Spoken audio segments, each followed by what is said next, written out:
Eu tô contigo no que tu tá colocando, mas eu percebo que eu citei o termo lobby, né, dos bancos, né, porque acho que o banqueiro não quer ter o caixa eletrônico dele estourado o tempo todo.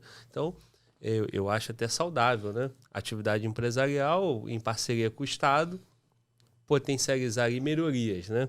Mas assim, tem dois crimes que houve um endurecimento de pena, não afirmando que só tem esses dois, né? Eu percebo esses dois, que é o sequestro, né? Que teve nos anos 90 ali, eu era moleque, eu via muito isso na televisão, e esses estouros de caixa eletrônico e tal.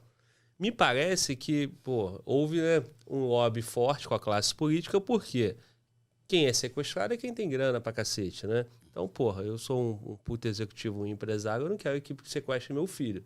Então, houve muita reação do Estado nesse sentido, e da mesma forma nos assaltos a banco, que agora estão enfrentando um outro problema, que é o domínio de cidade, né? Faz sentido? É por aí, historicamente? Os únicos crimes assim que tiveram essa resposta? Eu vou dizer para você que, como ele não tem um apelo de uma determinada classe política no sentido de não intervir nisso, então para eles não faz diferença. Então, esse endurecimento da lei, é óbvio que quando chega no Congresso Nacional, não vai haver resistência para que isso ocorra. Então, quando você fala, por exemplo, para aumentar, ou pelo menos o crime hediondo, vamos pegar o crime hediondo aqui, que já foi desqualificado pelo Supremo Tribunal Federal, né? Então, o crime hediondo é que determinados crimes previstos no Código Penal que não seja concedido benefícios da lei de execução penal. Ou seja, saidinhas, diminuição da pena, progressão de regime, visita íntima, enfim. Então, são esses benefícios concedidos e que, de certa forma, eles são coerentes, porém, para determinado tipo de delito.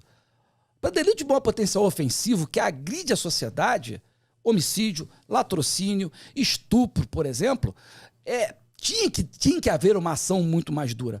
Então, esses tipos de crime, por exemplo, há um apelo, há uma agenda ideológica no sentido de proteção desses criminosos, é essa a sensação que eu tenho, para que não haja um endurecimento da pena, endurecimento do regime para esses criminosos. E que representa um percentual até pequeno em outros tantos que tem no Brasil. Então, endurecimento para aquilo que realmente é cabível, para aquilo que é mais violento, para aquilo que agride mais a sociedade, e facilidade, talvez, para outros tipos de delito. Mas o que nós vemos é o seguinte: como está dentro da agenda, você não pode tratar daquilo, e a resistência a qualquer ação no Congresso para que haja uma alteração na lei de execuções penais, como a configuração do crime hediondo, você tem uma resistência absurda no sentido de desqualificar essa ação. Então, são duas situações diferentes. Uma, porque existe um discurso ideológico de proteção desse tipo de delito. E precisamos entender o porquê. E o outro, por exemplo, é que não afeta essa agenda ideológica, por exemplo, aumentar a lei de assalto a banco, de sequestro, como exemplo, né? Então, são duas situações diferentes. Mas é óbvio, estamos no Brasil. Se você tem influência junto a congressistas, por exemplo, você tem influência junto a ministros do Supremo Tribunal Federal, é óbvio que tudo é possível. Se não fosse assim, nós não teríamos, né, um presidente com o passado que nós temos no nosso atual presidente. Se não fosse assim, então é muita inocência achar que não há influência dessa natureza. Aí você mora realmente no País das Maravilhas e que você acha que é o Brasil, mas não é o Brasil. Sim. Nós não estamos falando de muitos crimes assim, né? Muita tipificação. Não. Se a gente mexe ali no roubo, no furto, mas, sei lá, me parece que o que predomina o sistema penal deve ser um número reduzido, de tipificações criminais, reduzido, né? Não vai chegar a 30% do total. O que nós temos muito é tráfico de drogas, e as pessoas tentam menosprezar o tráfico de drogas, mas esquece que quando alguém compra maconha, cocaína, você está financiando a violência.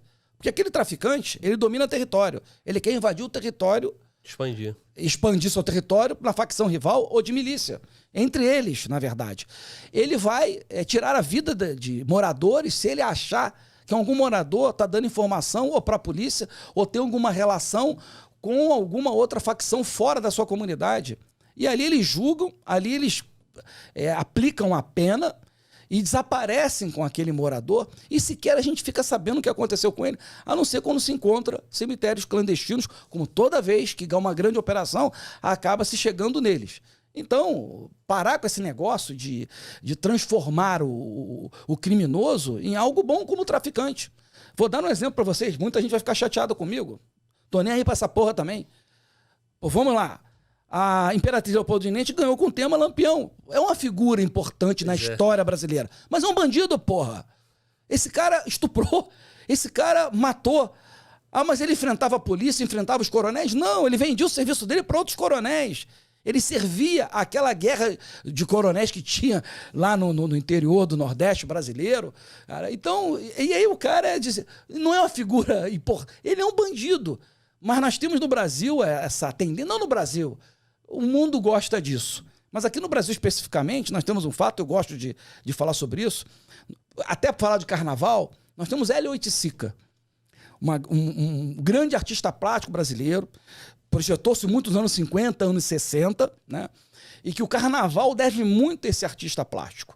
O carnaval que nós temos hoje no Rio de Janeiro e São Paulo, nos grandes centros, em razão do que esse cara pensou numa mudança estética do carnaval, né? Enfim. Mas esse camarada, ele vivia muito na favela do Esqueleto e na Mangueira.